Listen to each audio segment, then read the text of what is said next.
Welcome to the You're Not Invisible After 50 podcast. I'm Kiran Kumar, founder and host of You're Not Invisible After 50. Despite the title, you don't have to be over 50 to listen to this podcast. No matter whether you're 25, 45, or 65, we can all learn lessons from each other to help us build a better, more fulfilled life. Come listen to the inspiring stories of all the phenomenal women over 50 who are kicking ass and making an impact. They are not invisible. I'm not invisible, and neither are you. So no matter what society says, life doesn't end at 50. In fact, it's just beginning.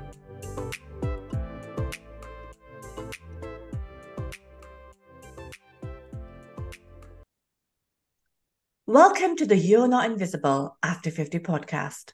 I'm Kiran and host of this podcast. We're all about showcasing phenomenal women over 50 who are kicking ass and making an impact. You'll get to hear all their inspiring stories why you don't have to be invisible after 50. So sit back and enjoy the wonderful life story from this week's guest. And my guest today is Julie Kneafsey. Hi, Julie. Hi, Kiran. Welcome. Thank you for choosing to come on to the You're Not Invisible After 50 podcast.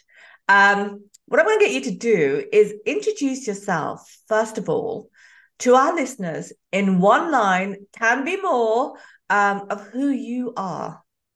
Okay, it took me a minute to do this. Okay, so I'm Julie. I'm a writer and a pro-age clean beauty content creator on social media. That's kind of the core of what I do now. Fabulous. And we'll get into how you got into that, etc., etc. So I'm looking forward to that. So in this podcast, we're going to cover your life story, as much as you want to say, the past, the present, if there was a trigger point at 50, and what the future looks like. And of course, we finish off the podcast with the bonuses and the tips. So let's begin with the past, wherever you want to start and whatever you want to say, it's over to you. Okay, thank you. It's weird, isn't it, to sort of suddenly talk about your past, because I'm 56, it's quite a long past, isn't it? So I thought I would just jump in really where I'd had pretty regular life really, and up until 2021 I worked for 17 years in a school. I worked in the special educational needs department and I loved it. It was a great place to work. I kind of came in while my daughter was still at school, which initially kind of gave me all the holidays, that kind of thing. So it worked brilliantly with bringing up our daughter, and it fulfilled me for a long time. I did my English degree there, which I should have done when I was at school, after school, but I'd had enough of education at that point. Did my A-levels and then I quit, and I kind of always wanted to do a degree. So it was really helpful to do that within the school environment as well. So I did my English degree there, which was amazing, and was really fulfilled for a really long time, because young people, they're just amazing. And I loved working with them. My job gradually became more and more admin based. And in the latter years of that, other things were going on, menopausal things were going on. But I began to feel kind of as if I wasn't very fulfilled. I'm quite a creative person, and being in a school environment meant that you couldn't be very public. You had to be very reserved about what you said in public, and you couldn't post publicly, for instance. You had to our school rules were that you had to have private accounts. So when I started to do social media or be on social media, I had to have a private name, which is how the 50th came about, which is my tag. Yes, that kind of came about because I got to my 50s and I thought, I'm going to start Instagram. What name can I use? Because I wasn't allowed to use my own name. So I had to come up with something that would kind of define what I was about. Mm-hmm. And it's a kind of an odd word, but I was looking at things like minimalism, and there was an account that I followed called The Minimalists, and I was thinking, that's a kind of expert in being that thing. So if I get to the end of my 50s and I'm an expert in being 50, then I'll be the 50st, as in like the scientist of being 50 kind of thing. Yeah. That was the sort of basic kind of idea that probably only I understand, but that was the idea behind it. And so that became my name. But I wasn't able to branch out. I wasn't able to have a public account, and that started to feel very limiting. And the menopausal stuff was going on, and I just became unhappy at work. So when I got to 2020 into 2021, that's when things changed for me. And COVID, I think, huge time of reflection for everybody. Yeah. I just started feeling like I wasn't having enough fun. I've said this story before. There was a woman at work I had a conversation with, Jo, her name is. I've never named her on here, but she knows who she is. And one day we were talking about influencers and looking at stuff on social media, and she commented how much fun everyone was having. And I remember honestly just sitting there thinking, I don't feel like I'm having enough fun, in my life. I just need more fun. And that comes from creativity and being able to do things that are challenging you and are out of your box. And I think I'd been in that kind of box for so long that I had a lack of confidence. I didn't feel confident to talk like this on a podcast like this. Would never have been I would have been so nervous about doing this. I probably wouldn't have got past pressing the button, So to suddenly be able to do some things like that, it's just opened up such a wonderful direction for me that I'm so thankful for. That things conspired in certain ways, which I'm sure we'll get onto. But it's been a game changer for me, moving into a different area in my life. So talk about, that switch. I mean, the switch was around the 50 mark, which is really interesting. But also the switch was in terms of, okay, so how did you go from deciding, okay, that's the direction I want to go in, and giving up your job? Because that's a massive step, right? Because, where were you on social media at that point? Because I know you've got, I don't know, I can't remember what number of followers you have, but it's in the hundreds of thousands. Oh, no, it's not. It's I'm around 70 at the moment. That's still brilliant, right? Oh, no, it's amazing. So it's amazing. It's absolutely mind-blowing for me. Yeah. So I had the account, which is private, and I got to a point where I thought, I'm just going to make it public, but no one will know it's me because it's got a different name. And I didn't use my name on it. So I used to do a little bit, and I'd done the silver hair transition. That was 2018. And I followed a lot of Silver Sisters while I was doing it. Silver Sisters, like a community, if you're not sure what that is, it's a community of women who are who have either taken the step and completed a transition to silver hair, or are starting it, or are partway through it, and we all support each other online. It's a massive community internationally, thousands and thousands of women who just are cheerleaders for each other and enablers, and it's amazing. So I was part of that. I did the odd little post here and there, always a little bit worried that someone at school might see it, and I got to the point where I wanted to do more of that. And coinciding with that was in a sense, my mental health decline. Because, very quick recap, when I was 34, I had breast cancer. I had treatments for that, which knocked my hormones. And for a very long time, I was going into a menopause. So when I got to 2013, I went into menopause. And wow. Which is, I was 46, 47, which is quite early, but not the earliest. But I'd been going into it for a long time and been struggling with sort of those kinds of symptoms, but not really knowing. There wasn't so much about it then. There really wasn't. And I was quite fit at the time. And so my health was quite good. Right. By the time I got to 2020, I was in not a good way. I hadn't realised what was happening, and I thought I was just failing all the time. I kind of I just became unhappier. Those last couple of years, I became really unhappy. I was unhappy with myself. I became paranoid at work, was anxious, cried a lot. I was, felt extremely low, really, really low, no energy. Brain fog was horrendous. I was going to work and I would have to write notes for myself everywhere, and just was so worried that I would miss something, or I couldn't get something done on time, or just I remember that time, and I just feel sad for myself because Mm. I honestly just thought I'm not coping. And actually what really happened was my hormone levels had dropped so far that I was at rock bottom, and Mm-hmm. I got to the point and it was affecting my relationship. I had time off work, and I just thought I couldn't see the next 30 years of doing Right. that. So I started to look around. I read some stuff, and I came across a book called Estrogen Matters by Avram Blooming, I think his name is. That stimulated me to find a private hormone therapist, a hormone doctor, who then prescribed me HRT. Now, I'd had hormone receptive breast cancer, but it was 20 years at that point.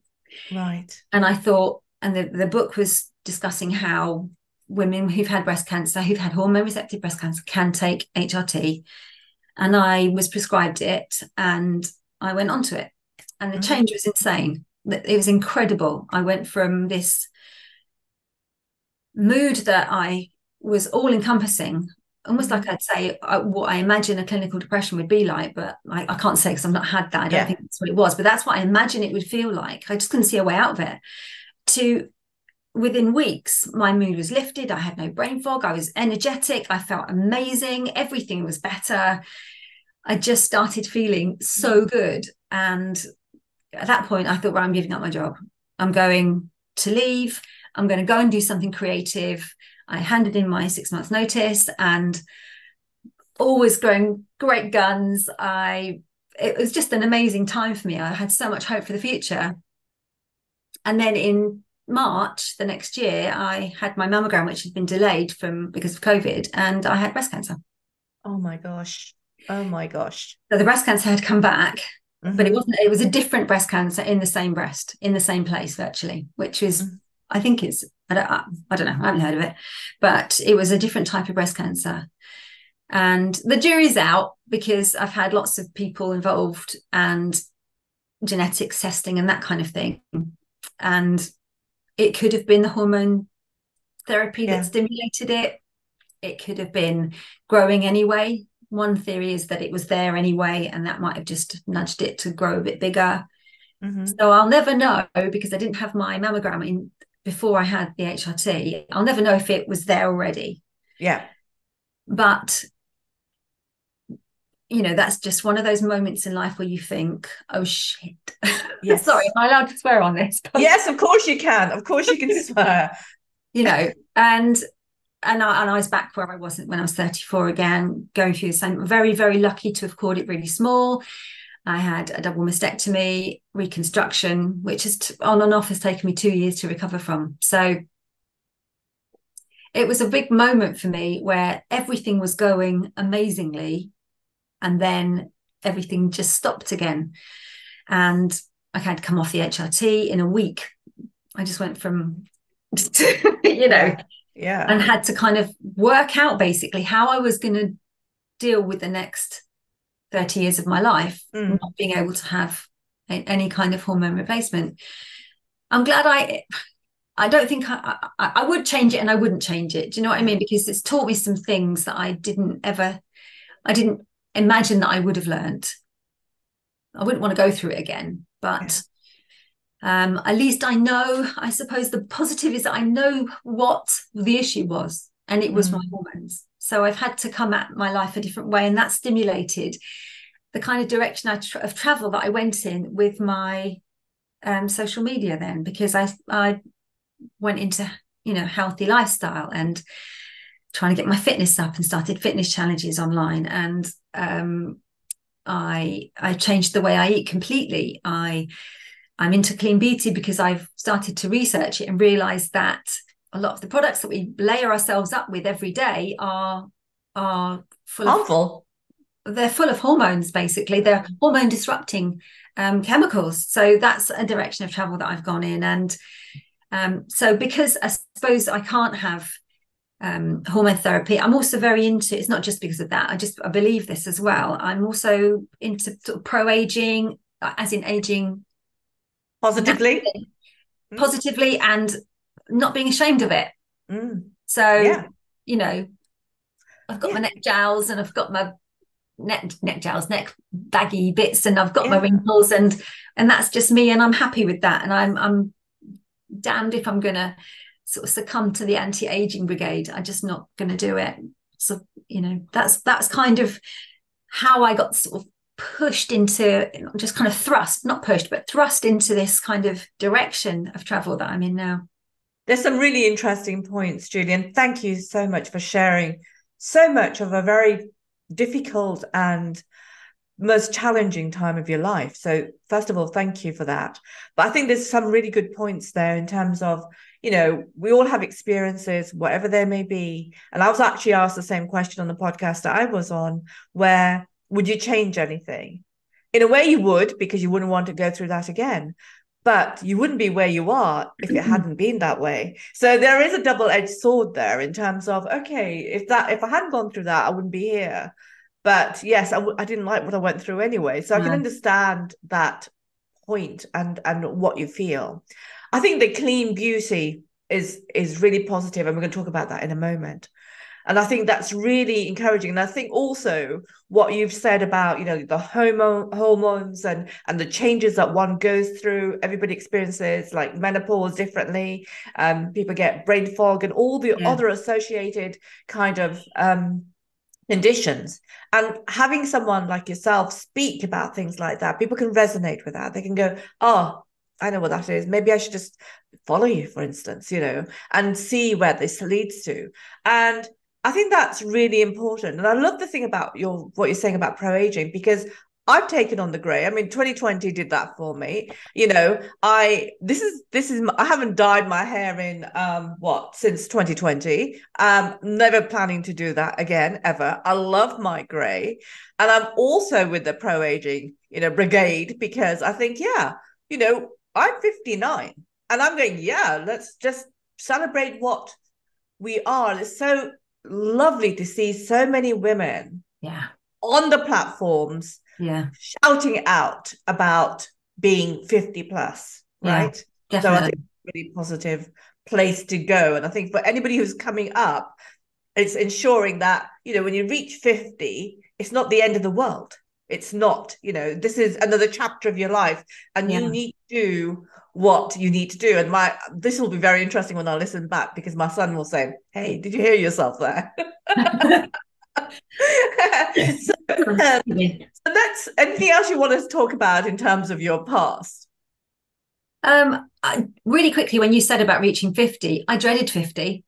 Yeah, I absolutely dreaded it. And that was one of the reasons to start the channel, because I just thought, I've got to channel this into something. And I'm like you, I want women to know that there's so much hype around becoming 50. Mm-hmm. You feel like this thing is looming. Everyone talks about it before you get there. Oh, you're 50 next year. Oh, we're going to have to do something. Oh, oh, you're 50, and it becomes this gigantic wall. And you think there isn't life after it. And actually, for me, even just the next day was like, oh, I'm 50 and a day, and it just, once you're the other side of it, it loses all that power on you. It's gone. I suppose what we're all highlighting is that, as you said, that this is not, oh my God, this is a wall I'm going to have to climb over. It's like, I've reached 50. Now what? For me, it's like you get over 50 and it is like that. Yeah. I want women to see that. It's not like that. Yeah. The trajectory is upward. Yeah. It's a massive, if you want it to be, it's all out there. It's a massive learning curve. You can change to channel yourself, start gradually. I'm not, so you follow your dreams and all this. If you want to start doing something, you can start changing your direction, start a new hobby, find a new interest. It's just not the end. It doesn't mean that you're then going to gradually degrade into old age in a what might be deemed as a kind of sad, invisible way. That kind of links to your podcast. Really, we're just not invisible, are we? And we've been made to feel that way. And there's a shame in aging. That's why we are pressured by these massive companies for their profit. Yeah. If they shame us enough, we'll buy the anti-aging products because we're frightened to look older. Yeah. and it's an exciting time. It's a positive time. And yeah, if that's something that comes from anybody watching this, is just kind of just get hold of it and go for it. Absolutely. Yeah. Absolutely. So let's talk about the present. So I'd love to know about the healthy beauty angle, etc. So let's talk about what you're doing currently. I know you've talked about it already, but let's talk a little bit more about that. Okay, so the clean beauty thing has just been a kind of gradual passion, if you like. It's grown on me. I've just started looking at things. I'm writing a book about my journey, my hair, clean beauty. And once I started looking, it started to frighten me a little bit. We have what's called a chemical burden, and I'm not an expert. I'm a layman. I've just found some things out as I've been looking, but we need to reduce that because things like cancer rates are growing exponentially across the world, and big businesses. Stuff goes into the water system. We drink it. Microplastics. Everybody's got microplastics in them. Just little things like that on a daily basis. So my idea is that if you can limit the things that you're putting on your body that your body actually absorbs, that's one thing that you're cutting out. Mm-hmm. I've also changed how I clean my house. I use vinegar and bicarbonate of soda and the odd bit of bleach in toilets when I feel like I just want to give them that extra, antiseptic kind of thing. But I don't want to put the cleanest washing powders I can find, because those things sit on your skin, and we're absorbing them into our systems on a daily basis, and they mess with your hormones. So things like parabens, I know a lot of companies, a huge number of companies, taken those out, but there are still some big brands who haven't taken them out. There are other preservatives they've put in now that are replacing parabens, so they can say that they're replacing parabens, like there's no parabens, but they've now got this other thing in them called phenoxyethanol, which is a potential endocrine disruptor. So I'm now actively looking for products that don't contain that. So it's all the while I know it sounds like I'm narrowing myself down. I'm just protecting myself, and I'm sharing what I found to hopefully encourage other people to look at what they're putting on their bodies and ingesting. I mean, a lipstick, you don't want to be ingesting those things, but those products are in lipstick. So every time you swallow and then you renew your lipstick, you're literally physically ingesting them rather than them be absorbed through your skin. It's just things like that. I could rant, but I want it to be out there, and I want to talk about it because big companies are making massive profits from us, and they don't care. I don't want it to seem like I'm putting all companies down. There are also a growing and brilliant number of companies who are trying their hardest to be clean. It's a real minefield because the definition is very personal. It's what you want it to be. I think that's what's there isn't a hard and fast definition of what it is. It's what you feel you're happy to put on you if you know about it, and people don't know about it. So the more education there is around it, the better. And there's more and more as the years go by, but there are lots of chemicals derived from petrol that are in products. A lot of those are with the peg. They have pegs in them. If it has a peg in it, you don't really want to be using that. If it has this kind of preservative in it, if it has phthalates in it, which are fragrance, if it just says generic parfum or fragrance, you should just don't use it, because it's not telling you what's in that. And they tend to have things like phthalates, which are endocrine disruptors, which are things that can go in and mess with your hormones. It's a minefield. Yeah, I kind of ranted a bit there, didn't I? But it's a passion, and I think it is really important that that people know about that stuff, and reducing your chemical burden, is important, because the more we're subjected to it, the more risk we're putting ourselves at, and that's a recognized thing. So it's got to be a good way to go. The pro-aging thing, I'm just all for, as I said, aging. I don't even want to say aging gracefully. It's not about that. It's just about aging. You could put 56-year-olds next to each other, and each one of them would look 56 their own way, and there's nothing wrong with that. Absolutely. But society goes, oh, this is how a 56-year-old's supposed to look, and it's 40. Do you see Yeah. what I mean? It's 30, or it's just not what you are. That's Yeah. what they're saying. You should always look younger, but why can't I just look this? We kind of want to go through, I just want to go through my life with no shame. I don't Yeah. want to feel ashamed because I might have a bit of baggy skin, or Yeah. it doesn't matter. We're clever monkeys who live on a rock flying through space. Do you know what I mean?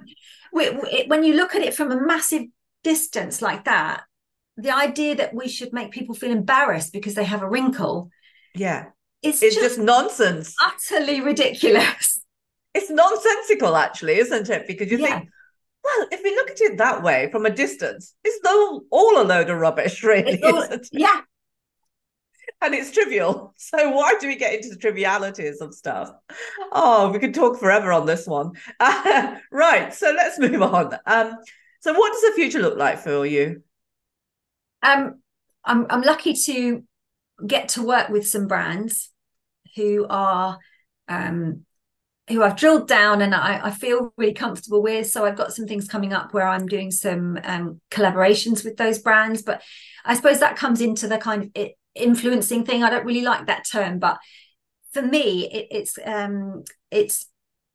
highlighting those brands, obviously making some money from it because that helps me financially. Absolutely, To live, absolutely. and also, but also only highlighting brands that I feel meet my values, kind of thing. So Yeah. that I feel proud that some of the brands that I'm going to work with in the future are absolutely what I want to do, and they're brands I would use, and there are things that I am interested in. So that's coming in the future. I'm hoping to get my book published. Yeah, It's absolutely. been out on proposal, and I just haven't had any agents pick it up yet. So if anyone's listening, Absolutely. I will. I can send you my proposal. I'm hoping to have that finished in the next couple of months, and if not, I'll self-publish. I'm creating a website at the moment so that the articles that I've written, I've done some guest blogging on other websites. So I'm hoping that I'll be able to finish creating this website so I can put my ideas into the website and pursue that. Yeah, Sounds like a plan, doesn't it? Sounds yeah. really, really good. So we're now going to go to a commercial break. And when we're back, we're going to talk about the future and what that looks like, and also the bonus part of the podcast. Did you know that You Are Not Invisible After 50 is not just about our highly acclaimed global podcast? Our mission is to empower all women, regardless of colour, creed, class, and culture, across all countries and continents. So we have 2 empowering courses for you: a free masterclass, Building a Life You Love, Creating Your Own Path After 50. This transformative masterclass is one that you've been waiting for. Are you ready to seize life after 50 like never before? Well, say goodbye to feeling stuck and say hello to the life you love. Don't let age define your limits. Let it ignite your possibilities. This transformative masterclass is your ticket to a vibrant and fulfilling future. But that's not all. Coming in November, we have our innovative introductory business course, Grey to Gold. In today's dynamic business world, age should never be a barrier to success. Say goodbye to age-related stereotypes and hello to unstoppable success. Our half-a-day course will equip you with the skills and confidence you need to conquer the business world. Discover the true value of your experience, reinvent yourself, stay competitive, and master the art of self-presentation. It's time to turn your grey into gold. Don't wait, your future is brighter than ever before. Visit our website and check out our courses geared to propel you to the next level. So embrace your age, utilize your wisdom and experience, and own your success. Spots are limited. Also, we have other wonderful products launching in the new year, so keep a watch on our social media posts and website for more information. www.youarenotinvisibleafter50.com. Okay, thank you for that. So let's move on and look at the top tips that you'd give. Top So tip. 5 tips, the top tips, 5 tips that you'd give to anyone under 50. Okay. I thought it was, I didn't actually realize it was 5. I did write some things down, but anyway. Okay, go on. Okay, so under 50 is don't fall for the anti-aging propaganda. Right, don't get shamed. Just see it. That's what's happening. You are being shamed into this, and you're being scared into this direction. And I just want women under 50 to know that they're amazing. They're Absolutely, exactly as absolutely. they are, and they don't have, and if don't get me wrong, I'm not into kind of fillers, lip fillers. I'm not against anybody who wants to do that stuff. Okay, if anybody wants to do that, crack on. I'm behind you 100% if that's what you want to do, but don't feel scared into doing it. Do it because you want to look that way. But I get so frustrated with everyone. There's stories about 21-year-olds going and getting filler, and they're just, every 21-year-old is so utterly beautiful just the way she is, Absolutely, or he is, or absolutely. they are, so yeah, so that's my first message is, don't, if you can see it, don't fall for it, because it's going to be with you for a really long time if that's how you're feeling, and it's just such a waste of your valuable time to be worrying about that. Absolutely. Don't dye your hair. Hair dye has some really nasty stuff in it. Hair dye has been linked to breast cancer, and I've had breast cancer twice, and I wonder, part of me wonders, mine is not genetic. My mum, I have a huge family history of breast cancer, but I've had all the panels and my breast cancer is not genetic. Wow. So it must be being fed by something else. So there are things that I've been subjected to or come into contact with that have triggered that in my body. That, it could be stress, obviously, and things like that as well, which is quite possible. But yeah, I just don't know what it is. So I would say, don't dye your hair. It's got up to 5,000 chemicals in it. It's not nice stuff. And go and look at the Silver Sisters if you want to see how amazing silver hair is. So that's my other message to under 50. Okay, right. So that's less than 5, but never mind. I'm so sorry. I thought it was just like tips, just tips. I've got more for the over 50s if that's. Yeah, absolutely. Okay. Let's balance this out. So tips for the over 50s. What would you say to them? So number 1 is still don't fall for the aging propaganda. Still do that. It's the same thing right the way through.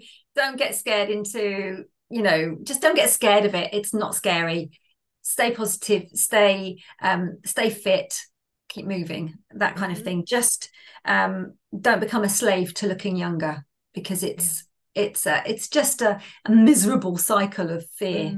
We're all going to age, and just embrace it. It's absolutely true, because it's inevitable, isn't it? Every day, from the day you're born, you're aging, right? So this is going to come. If you're the lucky ones, you're going to come. You're going to age. Some people don't get there, but you think, okay, just accept it. And the thing is really great, the times that we're in now, and with the women who are on Instagram or other social media platforms, highlighting this, showing themselves up and going, this is who you are, or this is how you can be when you're past 50. Yay, it's great. Come and join the party. Come and join the party. My second thing would be, do things that scare you. So it's been a mantra of mine for a long time, is to see something that you're not sure you can do and just say yes to it, and then work out how you're going to get there. If you've got a tiny idea about how you might be able to do it, just do it. And then when you do that thing, it'll scare the heck out of you, but you'll grow. So you'll change as a person, and that feels amazing. So the number of things I've done, when I first pressed my first my first reel that I did, I can't tell you how scared I was. And it was this little one. It was for I think it was a hair one. I just did one of those silly hair one, funny hair one, not silly, funny ones where you bend over and then you jump back up and your hair's all done, kind of thing.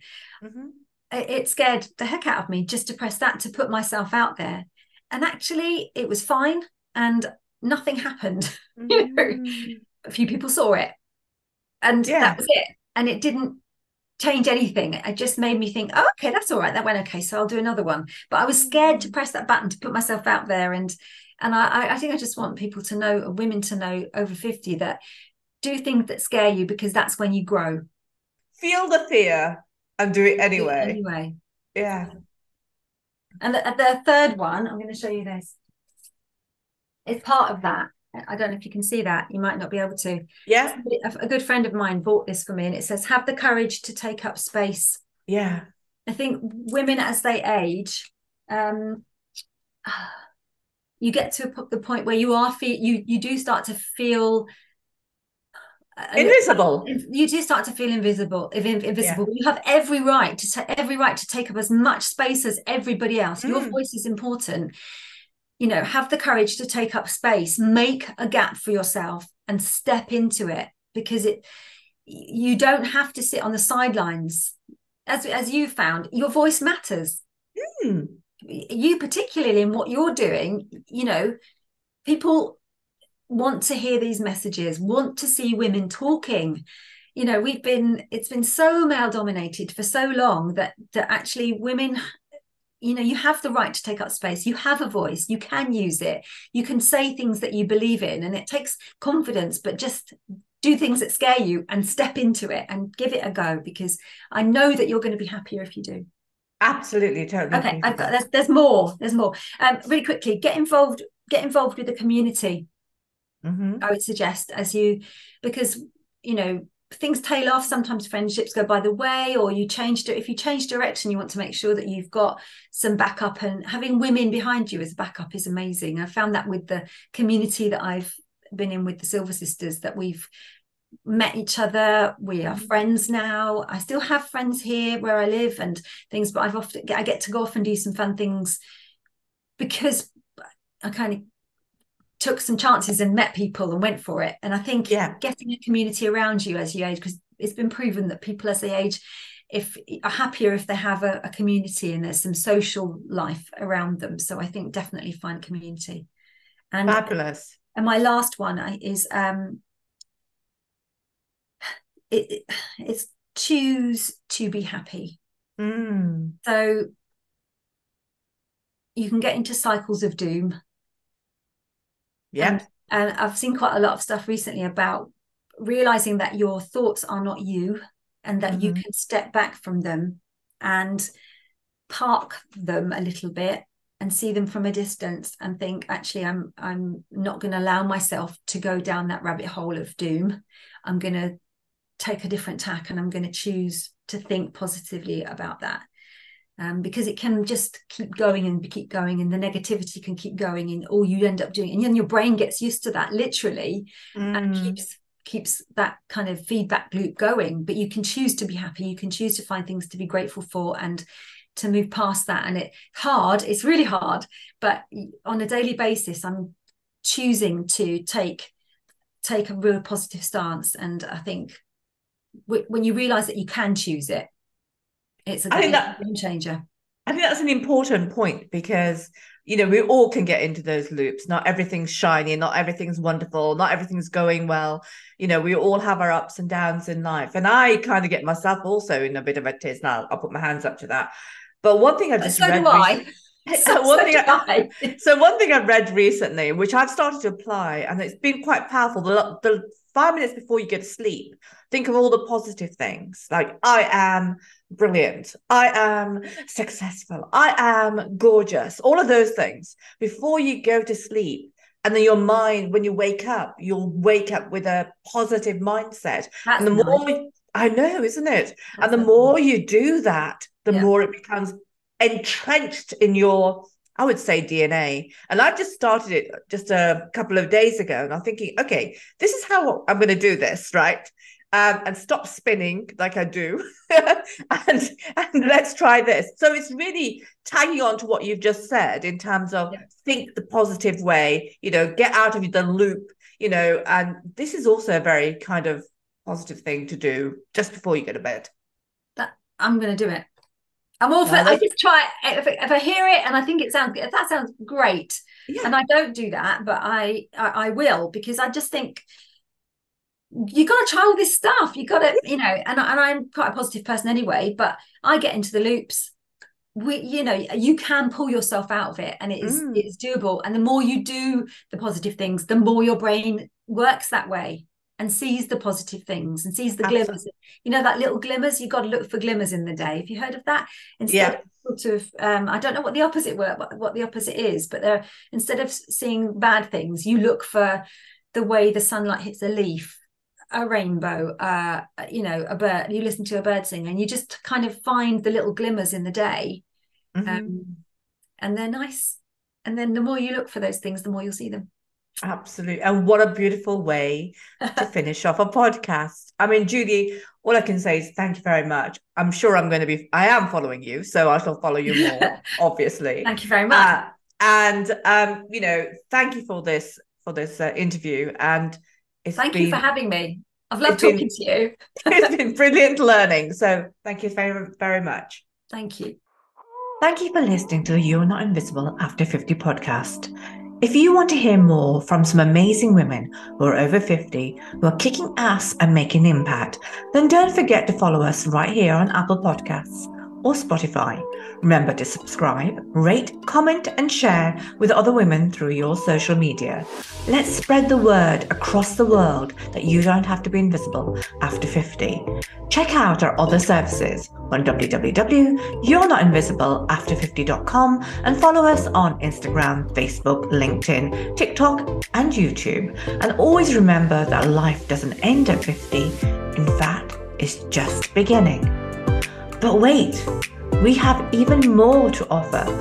Join us and tune in to our other podcast, Shamelessly Untamed, a transformative series that encourages you to embrace your true self and celebrate your uniqueness. Make sure to subscribe to Shamelessly Untamed podcast on Apple Podcasts or Spotify. Don't forget to rate, comment, and share with anyone who can benefit from its content. Explore our additional services at www.roaringahead.com and be sure to follow us on Instagram, Facebook, LinkedIn, TikTok, and YouTube. We look forward to you connecting with us. Thank you.